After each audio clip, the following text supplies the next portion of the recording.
Bukan kita yang memulai, Tuhan yang menyelesaikan, tapi Tuhanlah yang memulai, Anda dan saya yang finishing well. Penyertaan Tuhan adalah tentang Anda hidupnya produktif.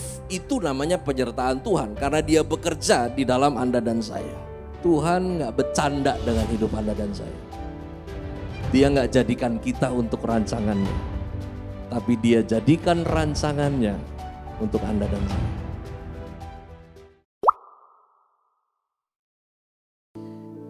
Kami percaya Engkau hadir di tengah kami saat ini.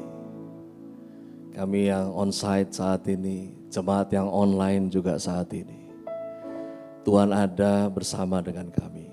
Dan kami percaya berhadapan dengan firman, berurusan dengan pribadi Allah langsung. Karena itu kami tahu, yakin, percaya bahwa tidak ada perjumpaan dengan Tuhan yang sia-sia. Semuanya pasti mendatangkan kebaikan. Karena itu berbicaralah buat setiap kami. Kami siap dengar-dengaran. Firman menyembuhkan. Firman itu memulihkan. Firman membawa kami mengalami percepatan. Penggenapan-Mu di dalam setiap kami.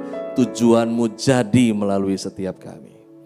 Dan di dalam nama Yesus, pikiran kami tunduk, hati kami terbuka. Berbicaralah ya Tuhan. Di dalam nama Yesus kami berdoa. Amin. Shalom, selamat malam. Dalam kesempatan ini saya mau sampaikan pesan Tuhan tentang start from finish. Di mana musim dalam kehidupan ini terus berganti. Dan ketika musim dalam kehidupan berganti, maka harusnya kita bisa melihat jelas. Jelas tentang kemana Tuhan mau bawa kita selanjutnya. Nah, musim berganti bukan berarti rencana Tuhan itu berganti. Musim itu berganti adalah sebuah perubahan keadaan saja yang bukan merubah rancangannya dari semula. Nah, bicara start from finish adalah tentang bagaimana Anda dan saya tetap memiliki kejelasan, jelas di dalam perjalanan kita mengikut Tuhan itu mau kemana, sampainya nanti di mana, apa yang Tuhan siapkan di sana, ini kejelasan yang kita harus ngerti supaya perjalanan kita mengikut Tuhan itu tidak mengalami kebosanan, ketidakjelasan, dan sementara musim berganti. Karena itu start from finish itu penting, memulai dengan pengetahuan yang benar tentang apa tujuan Tuhan. Nah, bicara tentang memulai dari akhir, ada 6 hal pesan Tuhan untuk saya sampaikan dalam ibadah doa malam kita. Yang pertama dari Yeremia 29 ayatnya yang ke-11. Sebab aku ini mengetahui rancangan-rancangan apa yang ada padaku mengenai kamu, demikianlah firman Tuhan, yaitu rancangan damai sejahtera dan bukan rancangan kecelakaan, untuk memberikan kepadamu hari depan yang penuh harapan. Yang pertama, Tuhan adalah perancang kehidupan. Karena itu jangan coba-coba Anda dan saya nyeting kehidupan ini, karena Tuhan mutlak perancang kehidupan. Firman Tuhan katakan, sebab aku mengetahui rancangan-rancangan apa yang ada padaku mengenai kamu. Saya mau kita sama-sama perhatikan. Buat kita semua yang mengikuti, ada akan tampilan dari multimedia di mana rancangannya ditulis rancangan damai sejahtera.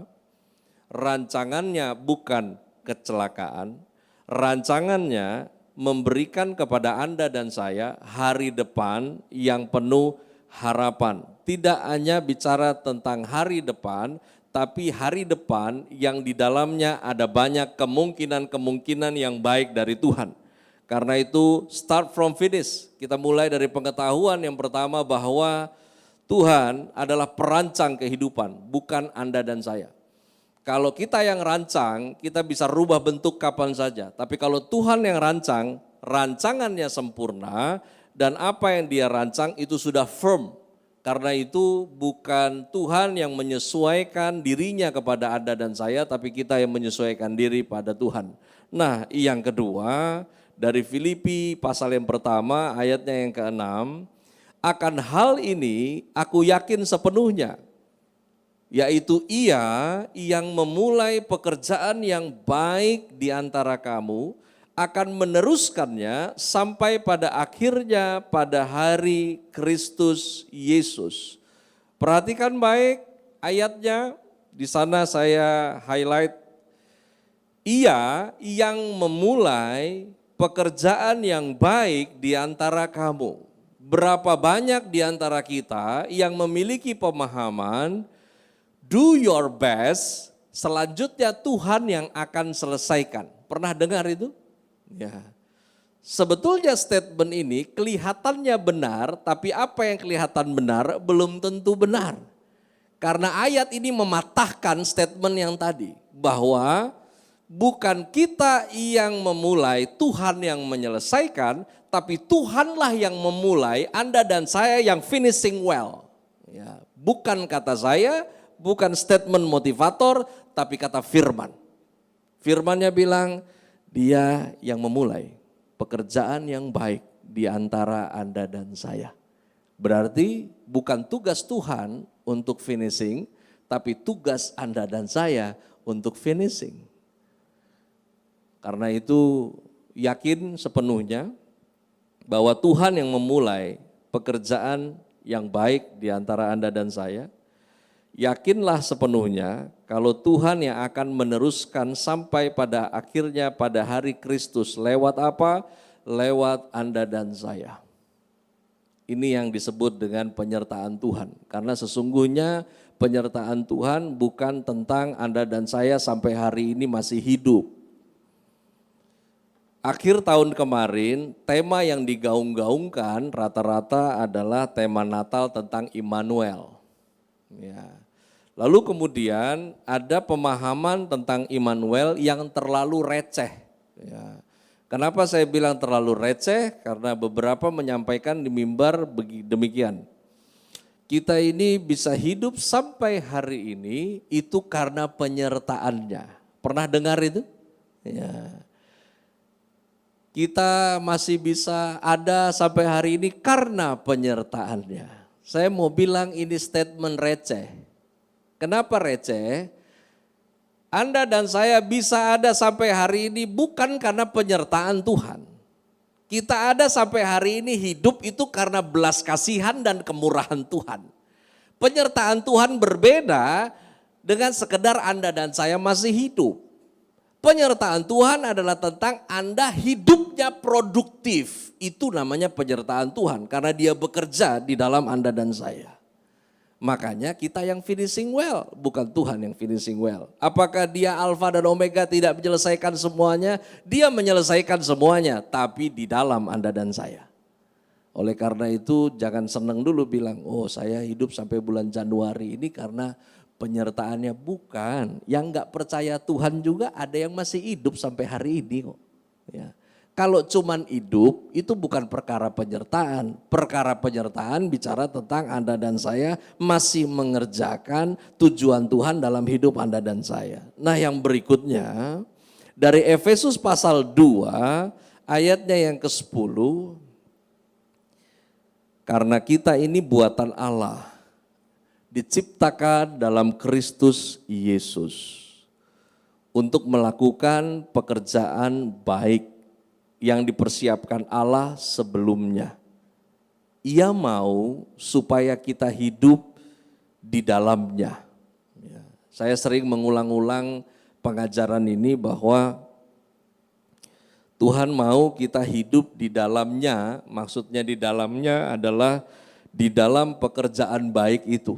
Ya, kalau kelihatan yang onsite bisa lihat di kanan kiri, ya Bapak Ibu jemaat Tuhan yang ada di multimedia Anda, di aplikasi Anda bisa lihat di sini kalimatnya, kita ini buatan Allah. Jadi siapa yang lahir baru, Anda dan saya buatan Allah dalam Kristus Yesus.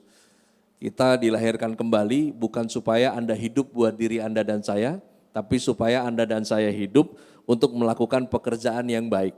Dan pekerjaan baik itu Tuhan sudah persiapkan sebelum Anda masuk. Nah lalu kemudian Tuhan mau Anda hidup di dalamnya. Konteks di dalamnya di sini bicara tentang di dalam pekerjaan baik itu. Oleh karena itu begini, yang ketiga saya mau sampaikan, Tuhan itu menjadikan rancangannya bagi kita. Jangan dibalik ya, jangan dibalik. Kalau dibalik, hidup Anda akan melelahkan. Karena kalau dibalik bunyinya begini, Tuhan menjadikan kita bagi rancangannya. Ya. Tuhan nggak jadikan Anda untuk rancangannya. Tuhan jadikan rancangannya untuk Anda dan saya. Makanya prediksi, potensi untuk menafsir situasi tahun ini tidak lebih penting dari Anda mengerti rancangannya. Karena paham akan rancangannya, membuat Anda bisa hidup di dalam rancangannya. Siapa yang tidak paham rancangannya, Anda akan hidup dengan prediksi dunia. Dan Anda akan ikuti sebuah estimasi-estimasi yang spekulatif. Ya. Buat kamu anak-anak muda yang sekarang mulai main falas, ya, saham, ya. Anda pasti pernah dengar istilah spekulatif. Ya. Spekulatif itu kemungkinan-kemungkinan yang diciptakan oleh sekelompok yang disebut spekulan. Ya. Spekulan itu siapa? Sebetulnya spekulan adalah hanya orang-orang yang ahli di beberapa bidang yang kemudian memprediksi keadaan ekonomi dunia di dalam tatanan politik dan sebagainya, yang kemudian mereka menafsir kira-kira nanti yang terjadi begini. Dengar ini, ketika Anda dan saya di dalam Kristus, hidup Anda dan saya enggak kira-kira. Rancangannya jelas. Dan ingat, Tuhan tidak jadikan Anda dan saya untuk rancangannya, tetapi Dia buat rancangan untuk Anda dan saya. Ya. Lalu kemudian yang berikutnya dari Roma 8 ayatnya yang ke-48.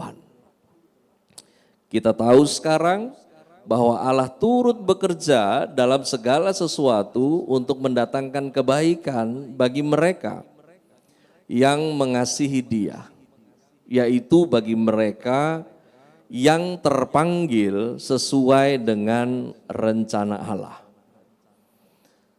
Tuhan tidak hanya inginkan Anda dan saya hidup di dalam pekerjaan baik itu, namun Tuhan berkarya dalam pekerjaan baik tersebut. Yang disebut pekerjaan baik itu apa? Yang disebut pekerjaan baik adalah teks pertama yang kita buka dari Yeremia 29 ayat 11. Itu yang disebut pekerjaan baik. Di mana Tuhan mau Anda dan saya berada dalam damai sejahtera, ada di dalam hari depan yang penuh harapan. Dan Tuhan mau Anda dan saya ada di dalam itu semua. Nah, dengan demikian Roma 8 ayat 28 di sana mengatakan bahwa Allah itu bekerja, ya. Mari kita sama-sama buang kata turut di sana. Karena dalam teks bahasa Yunani aslinya tidak ada kata turut. Teks aslinya bunyinya kita tahu sekarang bahwa Allah bekerja dalam segala sesuatu. Ya.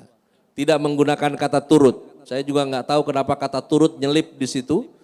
Karena kata turut itu artinya mengikuti. Kata turut itu artinya follow. Ya. Dan kita firm malam hari ini, kita deal sama-sama bahwa bukan Tuhan yang follow kita, tapi kita yang follow Tuhan. Benar dong? Ya. Lalu kemudian ayatnya mengatakan Allah itu bekerja dalam segala sesuatu untuk mendatangkan kebaikan. Nah, kebaikan terjadi ketika Allah bekerja di dalam segala sesuatu. Pada siapa? Pada orang yang mengasihi Dia, pada orang yang hidupnya terpanggil sesuai dengan rencananya. Ini tidak abstrak. Terpanggil sesuai dengan rencananya adalah Anda dan saya dalam segala musim yang kita lewati dalam hidup ini tetap menjalankan hidup dengan caranya Tuhan. Ya. Protokol kesehatan aja kita bisa ikuti. Mari cara Tuhan juga kita ikuti. Karena seringkali kita ingin menikmati rancangannya, tapi tidak mau mengikuti caranya. Ya, situ nggak waras kalau begitu. Karena siapa yang mau mengalami rancangannya, terima janjinya, Anda harus menghidupi hidup Anda dengan caranya. Kalau nggak pakai cara Tuhan nggak bisa. Nah, yang kelima, di 2 Timotius 3 ayat 16 sampai 17, segala tulisan yang diilhamkan Allah memang bermanfaat untuk mengajar, untuk menyatakan kesalahan, untuk memperbaiki kelakuan, dan untuk mendidik orang dalam kebenaran. Dengan demikian, tiap-tiap manusia kepunyaan Allah diperlengkapi untuk setiap perbuatan baik. Diulang lagi ya, perbuatan baik. Tadi pekerjaan baik. Apa itu semua? Adalah tentang damai sejahtera dan masa depan yang penuh dengan harapan. Untuk Anda dan saya masuk ke sana, tetap di dalam rancangan itu, maka Tuhan memperlengkapi Anda dan saya untuk pekerjaan baik itu. Sehingga kita bisa doing well, finishing well, tidak hanya untuk good work-nya, tetapi juga dengan the right cara yang benar. Ya. Nah, cara yang benar itu orang percaya harus diperlengkapi. Nah, firman bilang bahwa Alkitab, firman yang tertulis, pribadi Allah yang menjadi apa yang tertulis, itu bermanfaat. Manfaatnya untuk mengajar, manfaatnya untuk menyatakan kesalahan, manfaatnya untuk memperbaiki kelakuan, manfaatnya untuk mendidik orang dalam kebenaran. Maka dari itu adalah aneh kalau Anda orang-orang yang exciting di dalam berdoa, exciting di dalam menyembah, sorak-sorai pujian yang luar biasa, tapi kamu tidak suka firman. Karena yang membuat kita bisa lewati musim demi musim tetap dalam rancangannya mengalami yang disebut damai sejahtera dan masa depan yang penuh dengan harapan hanya kalau Anda dan saya hidup dengan caranya. Dan kita nggak ngerti hidup pakai cara Tuhan kalau nggak pernah diperlengkapi dengan firman. Akhirnya kita coba jadi orang Kristen yang diajar oleh dunia. Ini celaka. Kita cuma jadi orang Kristen yang tahu apa benar apa salah dari apa kata orang. Dan celakanya kita memperbaiki kelakuan bukan sesuai firman, tetapi dengan menurunkan standar apa yang benar sesuai dengan apa yang normal buat dunia. Dengarkan ini jemaat Tuhan. Apa yang normal buat Tuhan enggak normal buat dunia. Dan kalau bukan diperlengkapinya oleh firman, tapi apa kata dunia, maka Anda enggak akan pernah punya frekuensi yang sama dengan Tuhan. Yang akhirnya kamu dan saya enggak akan pernah berada pada rancangan itu, boro-boro nyampe pada tujuannya Tuhan. Yang akhirnya si firman tersebut itu mendidik Anda dan saya dalam kebenaran. Karena itu Tuhan gak hanya rancangan yang sempurna dibuatnya untuk Anda dan saya, tapi Tuhan juga mau kita hidup dalam rancangan itu. Nah, untuk hidup dalam rancangan itu, Tuhan tidak sekedar memerintah Anda dan saya untuk hidup di dalamnya. Tapi Tuhan juga memperlengkapi Anda dan saya untuk hidup di dalamnya. Hanya saja kalau mau diperlengkapi jangan belajarnya dari dunia. Belajarnya dari firman. Karena dari firman Anda dan saya diajar, dari firmanlah Anda dan saya tahu apa yang benar, dari firmanlah Anda dan saya bisa perbaiki kelakuan, dari firmanlah Anda dan saya dididik dalam kebenaran. Terlalu banyak orang yang akhirnya frustasi dalam mengikut Tuhan. Kenapa? Dia mengerti janji Tuhan. Dia tahu rancangannya. Dia pengen apa yang Tuhan rancang terjadi dalam hidupnya. Dia pengen hidupnya sampai pada tujuan Tuhan. Tapi firman gak pernah ajar dia. Salah benar dia gak pernah baca dari firman. Kelakuannya gak pernah diubahkan sesuai yang Tuhan mau. Dengar ini. Adalah sebuah kegilaan tingkat tinggi. Ketika perjalanan ibadah kita durasinya hampir seumur hidup. Tapi karakter Kristus gak pernah muncul dalam hidup kamu dan saya. Itu kegilaan tingkat tinggi. Kosakata bahasa roh makin tahun Anda makin banyak. Penyembahan kayaknya kontak batinnya makin kencang. Puji-pujian kayaknya apinya makin bakar. Problemnya adalah 10 tahun yang lalu, 20 tahun yang lalu, teman sekolah minggumu tahu karaktermu begitu dan hari ini kamu sama. Jangan ngeles. Lu gak berubah ya, iyalah soalnya Yesus juga tidak berubah. Gak begitu bos. Ya, Yesus gak berubah, dia Tuhan. Anda dan saya harus berubah dan ambil rupa seperti Kristus. Nah yang terakhir saya mau sampaikan dari pesan Tuhan ini dari Ibrani 10 ya, ayatnya yang ke-19 sampai 25. Jadi saudara-saudara, oleh darah Yesus kita sekarang penuh keberanian dapat masuk ke dalam tempat kudus.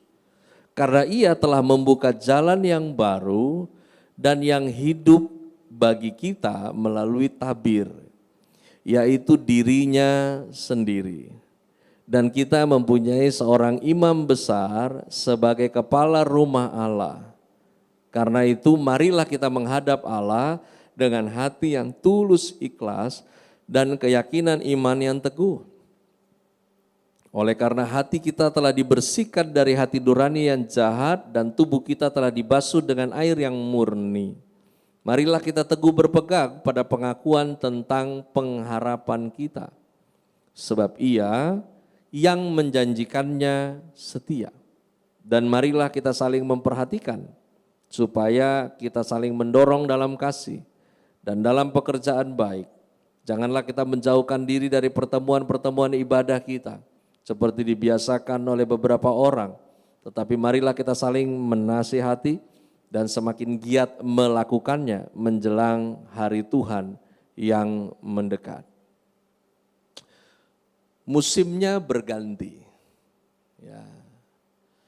Usia Anda memasuki 2021, jumlah umur, ya, jumlah angka umur kita bertambah. Durasi hidup Anda dan saya berkurang, betul enggak? Ya. Angka umurnya tambah, durasi hidupnya berkurang.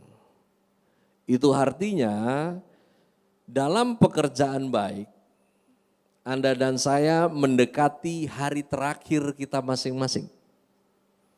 Kah Yesus yang datang atau Anda dan saya yang pulang? Karena itu dalam pekerjaan baik itu gak apa-apa, main aja. Yesus Kristus itu udah buka jalan yang baru dan yang hidup buat Anda dan saya. Ini saya mau baca summary-nya dari ayat yang kita baca tadi. Sehingga Anda dan saya penuh keberanian untuk masuk ke dalam tempat kudus. Gak ada sekat di dalam hadiratnya lagi. Lalu kemudian kita sekarang punya seorang imam besar sebagai kepala rumah Allah yang kekal. Karena itu mari menghadap Allah dengan hati yang tulus ikhlas dan keyakinan iman yang teguh. Kenapa? Karena hatimu sudah dibersihkan, tubuh Anda dan saya sudah dibasuh. Karena itu mari kita teguh berpegang pada pengakuan tentang pengharapan. Sebab Tuhan yang berjanji buat Anda dan saya adalah setia. Mari jemaat Tuhan, kita saling perhatikan supaya kita saling mendorong dalam kasih. Mari saling menasihati. Saya menggarisbawahi kata giat. Kenapa? Karena durasi hidup kita masing-masing makin hari makin berkurang.